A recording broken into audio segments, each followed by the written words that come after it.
Welcome to Niger Trending News. This one again another buzz wey happen between one of the coordinator for End Bad Governance protest slated for August 1st to August 10th. This guy don't come talk say dem don write letter to Minister WIKE say Minister WIKE must give them evil square, say na evil square na they wan use take do their protest. For the TV station, they come jam am with one person wey be like say government don pay that one o, make e come discourage people from protesting. Make I no talk and finish. No be only me go watch this one. But before that, subscribe to our YouTube channel, click on the notification bell so that anytime we drop new video, you will get notification.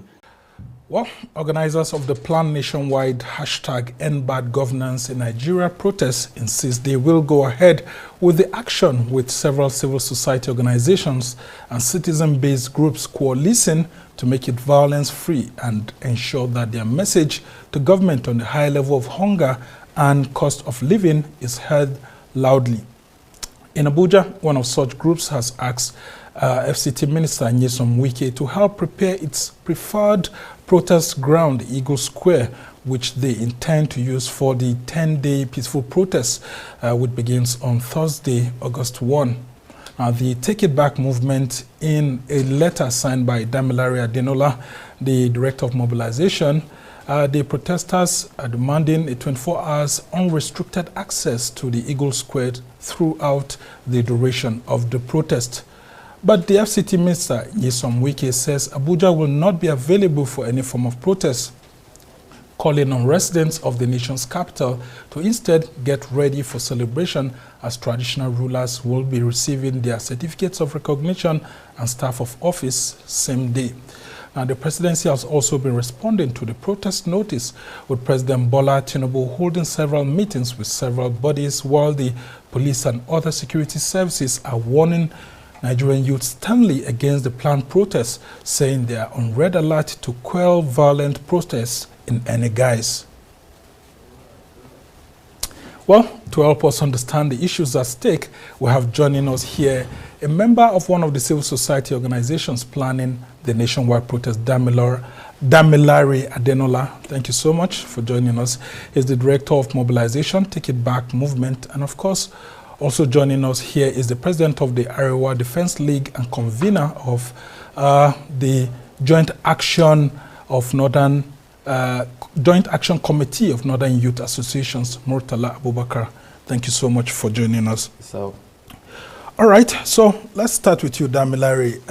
Talk to us about your decision to write the FCT Minister to actually require the Eagle Square for this. I mean, you would have heard the authorities saying that Nigerian youths should shelve this protest, but you have said that you're going ahead with it, and you've written the FCT Minister, and have you got any official response? Let's start from there. Well, our decision is motivated by our rights, our constitutionally guaranteed rights, under the sections of the law, sections 39, 40 and 41 of the Constitution of the Federal Republic of Nigeria, to express ourselves and to assembly and movement. And we also believe that the Eagle Square is a public facility that ought to be available for public use. If you say public use, it's for the use of the masses. Not just for official government functions. No, for the masses. All these facilities are built for us, you and I.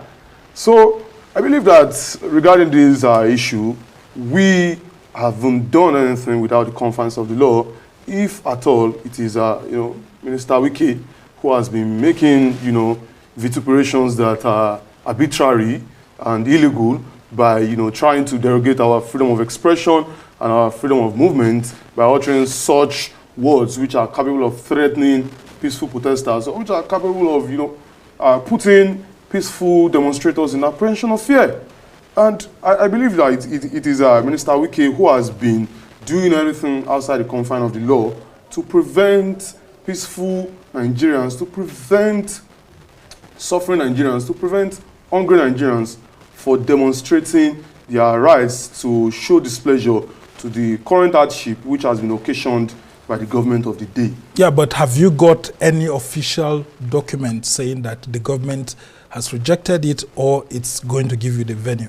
Well, I believe that these facilities belong to the people, and the people need not to, observe any protocol before they access these facilities. I believe that we should be accorded the right to show our displeasure because we have been offended. We are angry. All right. I would ask you to hold on there while we get Murtala Abubakar to speak with us. I mean, talk to us about your own view as to this protest. Young Nigerians everywhere speaking about this. They've been cautioned from the president down to the monarchs. I mean, several traditional rulers have been meeting with the president, and religious leaders are also divided about it. What's the overview about this intended protest? Well, just like he rightly observed, right to protest, right to assemble, and other rights are constitutionally guaranteed rights. However, we must also recognize that no right is absolute. Your right begins where another person's right starts. And democracy itself is anchored on rule of law. And the rule of law is to differentiate what is right from what is wrong. Even what is right, it also regulated on how to go about it. Because you are living in a space that is occupied by so many. So if there is no regulations on human conduct, there will be conflict. And the essence of law, after all, is to prevent that. However, many Nigerians are dissatisfied over time with the state of affairs in this country. And every election year, different political party comes with different programs, promising to change things for the better. And the more we are voting, the more we are progressing, the more things get degenerating. It means there are fundamental things that we as Nigerians are doing that is not good. And in situation like this, what is required is to put up your thinking cap, to be strategic, to be deep, to reflect, and come up with a way to get out of that quagmire. And that is why, from our own side, we recognize that as young people, they are critical stakeholders, right? But again, there are other stakeholders that needed to be taken along. And in engaging in sensitive things such as protests of this nature, given our experience in the past, because if you are talking of maybe doing anything that will create chaos, insecurity and what have you. So we are already familiar with it, and it has not given us any result. Therefore, we have decided that the best way to approach this is to build consensus around all the issues. So should the protest go on, or it should be put on hold from your own perspective? We have not gotten to that point, because like I said, it has to be done on a conceptual level. So we have listened to the elders, we have listened to the ulamas, we have also engaged with the other critical stakeholders. So we are going to review all the discussions. At the end of the day, we are going to come up with the best possible option that will not lead us into further problem, but solution to what we have been faced with. All right, so you would have listened to him. There's that morbid fear within the government, elders within the country, that if allowed to go on, that this protest will degenerate into anarchy, like it happened a few days after ENSA. So maybe the first day will go well, or maybe even second day, but the third day is what they are afraid of. So how do you react? Yes, let me quickly respond to my brother here, who said that it doesn't feel like it's time for protest. Mainly because there's need for consultation with stakeholders. But what he fails to understand is that with the current situation in the country today, the stakeholders are the hungry Nigerians. The stakeholders in this country are the unemployed youths whose dreams have been killed by thoughtless thoughtless government policies. The stakeholder today are the marginalized people, economically marginalized workers. The stakeholders in this protest today are the underpaid workers who labor day and night to create the economy you and I have to live under to survive. And you cannot refer to overfed religious leaders, overfed monarchs, or whatsoever as the stakeholders who decides, how the common people. In other words, are you saying that the government has not been engaging the young people, the youths? The government needs it's more of the same people that have been speaking the youth actually constitute a larger percentage of the citizens of this country, and the youths ordinarily are the future of this country. The youths are the engine room of this country, and they are the people who have been marginalized, who have been neglected.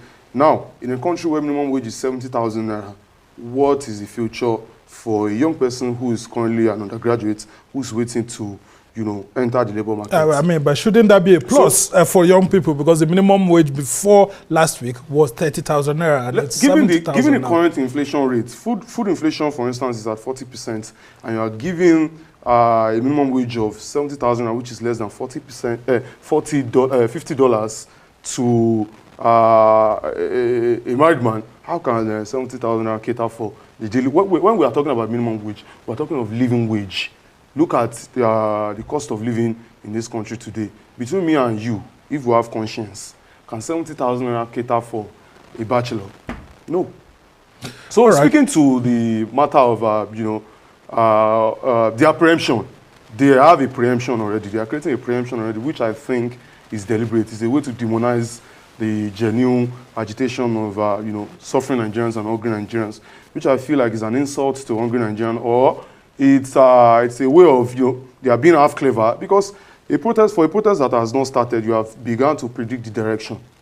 You are the ones. If I always say it, if you based on what used to happen in the past. If you have intelligence that some people are trying to hijack the protest, the only way to go about it, in order to show your competence, is to go pick them. The DSS have said it that they have, it's the same DSS that has been unable to pick Yahabelu for how many months now. Are the ones saying they have intel that some people are trying to hijack protests? Fine, it's good. We are peaceful, loving people. We are peace-loving people. And we are saying if you have intelligence that some people are trying to cause mayhem, chaos, go and pick them. And we are not saying that it should not be on ground when we are protesting, because it is also our right to enjoy protection of our lives and properties. And if you see, on the day of the protest, if you see anybody trying to foment violence, go and pick them. It's better than you trying to, put fear in the mind of common Nigerians. You beat a child and you tell them not to cry. That's cruel. That's wicked. All right. And I'll bring you back, Murtala. You would have heard that most Nigerian youths have been beaten, and of course, hunger and 70,000 naira, according to him, it's not fit enough as minimum wage, despite the government signing that into law. The National Assembly passing that into law. How do you react? Well, you see, in a conversation like this, it's always very important for us to be clear about every issue. Now, even as you asked me a question that I responded, he's not even patient enough to listen to my response. You even asked at the end of your question, are we going or not going? I say it's still issue that we are still negotiating and consulting over. But he has come to the conclusion that we have said something I have not said. You see, the problem number one about all this issue is that we are not even telling ourselves the truth. And what's the truth in this instance? The truth is that even the agitators, if you ask them clearly to tell you why they are into this agitation, they cannot tell you. And then I also want to tell you that this is even the first time I'm even seeing somebody from his own group now that is coming to say that, yeah, they are owning up. They want to, organize the protest. But people have been on social media and everywhere saying that, look, even if it's going to be one person, they are going to go out there. Must it be a group of people before people can come out to protest? Precisely. Can't individuals, as constitutionally guaranteed, stand up to protest? An individual can. But again, given the massive number that you are calling for to participate, you need to have leadership that is structured to give guidelines, to give directions, to give orders, even in the event that, okay, at the end of the whole brouhaha, government listening to you and all some stakeholder want to, come in between. So who are they going to negotiate with? Is it the crowd? People that are faceless, that are not known? So you don't do things like that. So issue of national security, issue of stability, issue of survival is critical, and that is why it's always important to read history and put it to use. In recent time, tell me any country that engage in protest, nationwide protest, in manner that they are planning that have survived it. All right. So there's that fear that there could actually be a serious national crisis. That's because there's no leadership. Okay. So how do you react to this kind of accusation by the government? And I mean, elderly people too have been speaking. They said that this protest is being called by faceless people. In fact, some opposition politicians have been accused of sponsoring maybe groups like yours and all of that, though they've denied it. I'm really sad that my brother, who comes from the northern part of Nigeria, where recently we've had, statistics being read out to suggest that the number of out-of-school children is rising, and which gives a room for recruitment into terrorism. My brother comes from a region that has been, terrorized by terrorists, and my brother is here today trying to, downplay the agitation of these out-of-school children. My brother is here today trying to downplay the feelings, trying to demonize the feelings of a common northerner who has been economically deprived of education, well, deprived of aren't most Nigerians of life. Been economically deprived? It's not just the north. I know. I agree. But statistics have, pointed to the fact that this, especially for the impact of terrorism, which has made this issue more severe in the north. So I feel like if there's anybody who should be even more agitated, it should be my brother who comes from these places. But I want to ask my brother, if we had a sincere government, if we had a working system, terrorism ought not to have lasted this long in the northern region. Yeah, but it's not that of one government. I just want to ask you this. Do these protesters have anything directly against the TINUBU government, or it is against all forms of government in Nigeria, both the federal, the state, and local government? Because the fear within some political circles is that this is targeted at removing the administration of President Bola Tinubu. No. Whatever their preemption is, it is their problem. We have said it, and we have reeled out our demands, and they are clear. We said reverse the subsidy removal policy. We said we want the constitution to be scrapped, and we want to enter. I mean, if you say the constitution should be scrapped, wouldn't there be an ananarchy? I mean, because there has to be a governing document. It's fine. There could be a temporary, document, a temporary constitution. There could be an interim constitution. We've seen it in several countries. What I am simply saying is that we should go into a constitutional conference which the interest of every Nigerian reflects.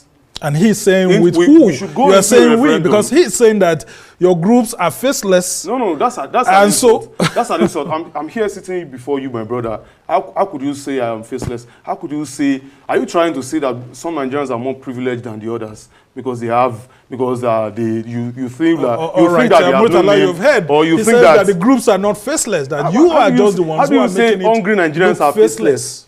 I feel like you are trying to downplay the genuine agitation of the common people, the hungry Nigerians. Well, Sumner, I'll try as much as possible not to allow anybody to even distract me from the issue you are asking.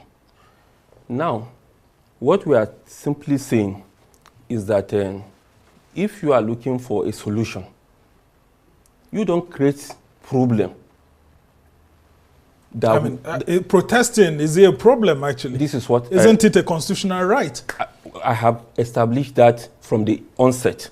And I have also told you why the kind of protest that some self-style, critics who always arrogate to themselves to even know more than the rest will not tell me that I, coming from the northern part of this country, where we have an issue of after school dropout, that I should, because of that, stupidly, without interrogating. Actually don't permit such words. Okay, fine. Without interrogating motives, nature, and even structure of something that is capable of derailing the entire system.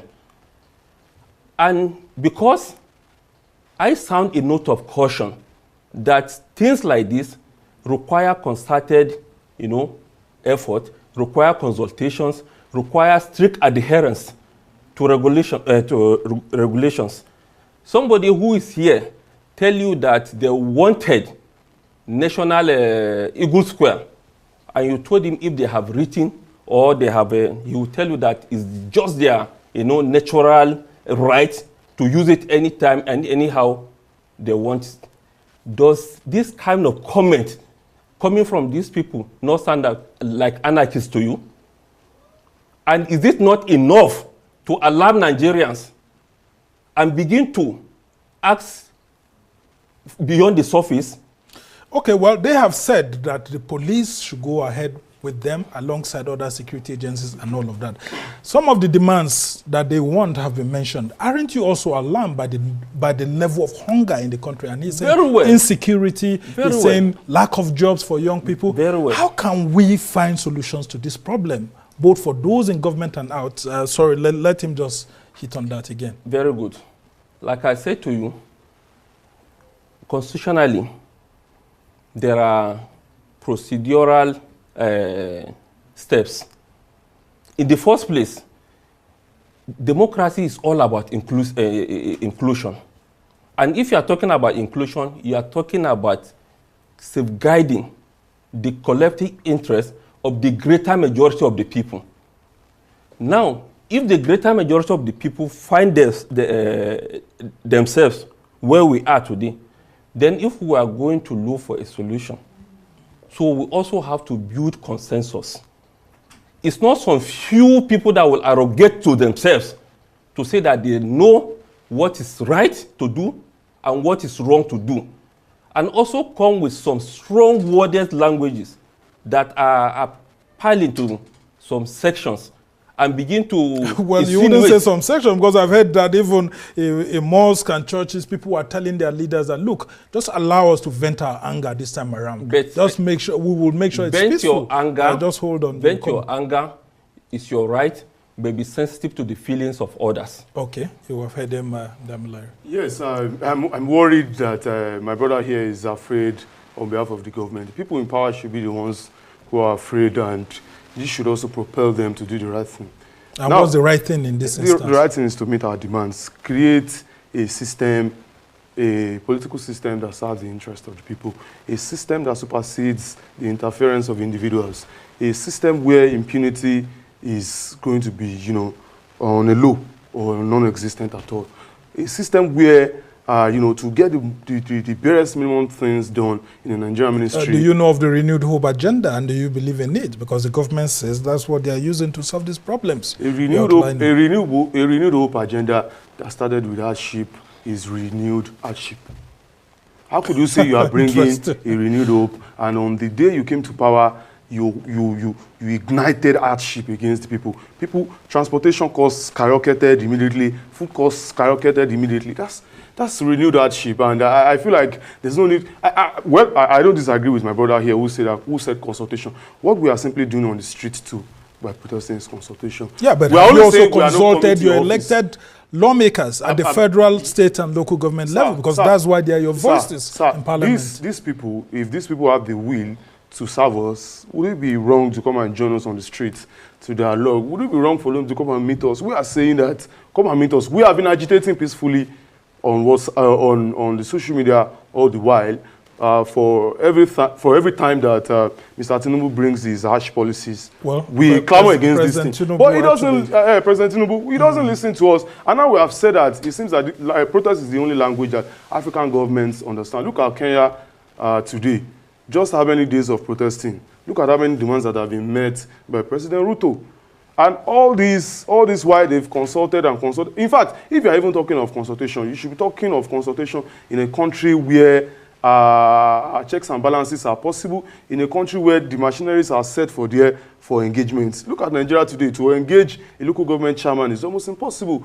To even put the FOI, the provisions of the FOI into motion, it's almost impossible to actually because demand there are no information from government institutions. Because these systems are not there. As we try to round off this conversation, you seem hell-bent on going ahead with this protest, but you are saying... I'm not being hell-bent. Yeah, I mean, the young people you are representing, I mean, all of us... Who are hungry, yeah, I mean, who are unemployed. All of you are representing different the segments of the young people. The larger so how do we people ensure that even if some segments of the young people go ahead to protest, that this protest doesn't become doesn't blossom into anarchy? Because of course, that's a major fear of Murtala here. That's where the should we just agree that the security agencies in this country are not competent?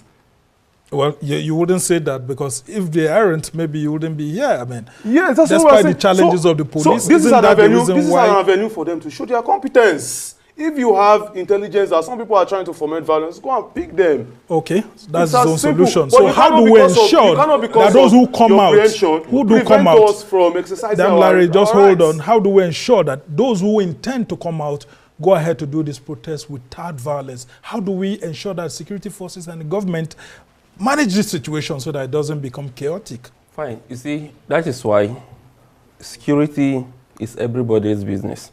If somebody will come here with the notion to think that securing a nation is absolute responsibility of a police, so you can now begin to see the mindset from where these elements are coming from.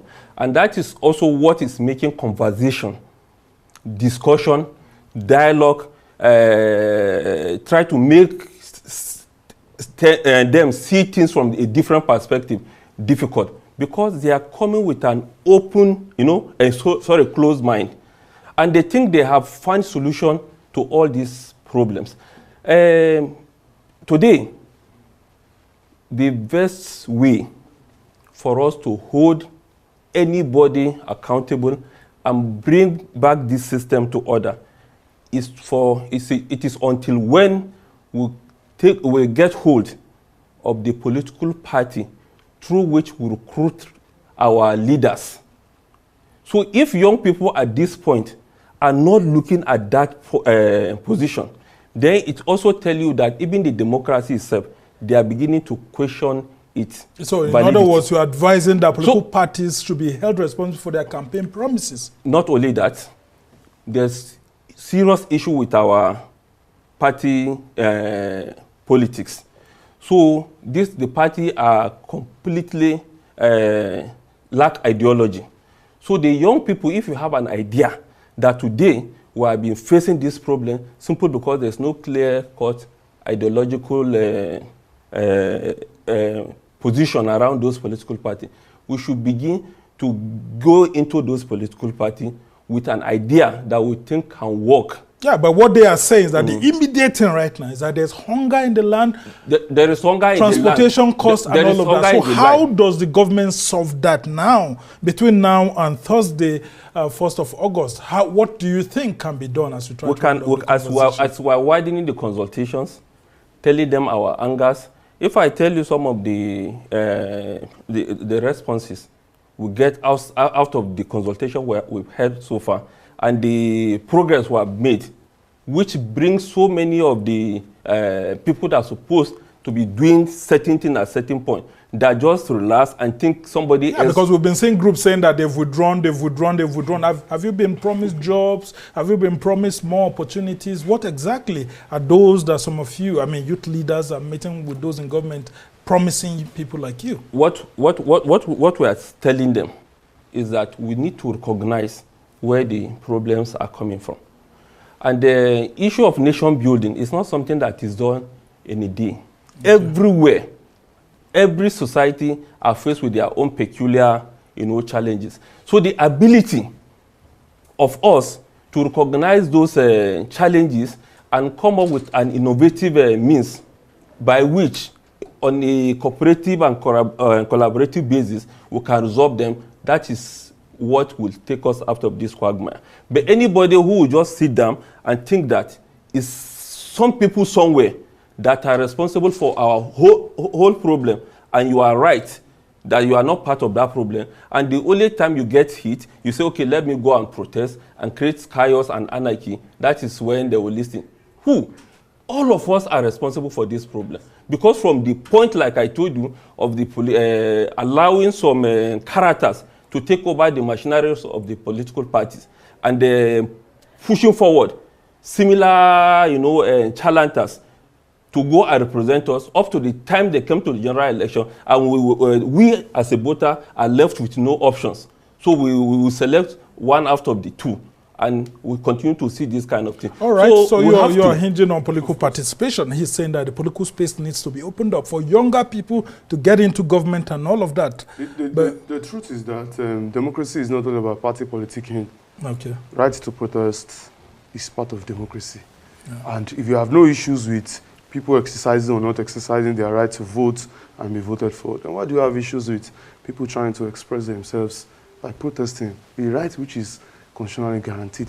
So my problem is that, have you preempted hungry Nigerians? Are you agreeing that an hungry person is an angry person? Are you agreeing? And if you agree to that, then make life easy for common people. So if President TINUBU addresses the nation now, between now and Thursday, national broadcast providing concessions like we had President Ruto in Kenya doing here and there, okay, maybe he's sacking some ministers or maybe bringing in more young people into government, would that assuage the feelings of the angry Nigerian? At least we have to, see signs that we have reasonable people in power. We have people who have the interest of the people they are serving. We voted for these people. Yeah, what could be that key demand between now and Thursday that could actually make groups like yours to push back a bit? We want a commitment that the Constitution will be, overhauled, and it will be done in such a way that it would, create a system that will serve the interest of the people and ensure the social welfare of the people is guaranteed. Look at the 1999 Constitution. We have a chapter 2 that is supposed to guarantee the social welfare of the people, which is not enforceable. Yeah, it's not justiciable. So it's not justiciable. So we are saying that give us a constitution that allows checks and balances, serious checks and balances, a constitution that checks excessive use of people in power. We are saying that you should release all NSAS protesters and other political prisoners. We are saying you should slash the price. Political prisoners in Nigeria? Of course, we are saying you should slash. We are saying you should slash the prices of food and transportation so that you can ease the current anger of the people. I'm telling you that the greatest way to demobilize this protest is to answer these demands. If you think that these utterances of threats, you cannot threaten hungry people.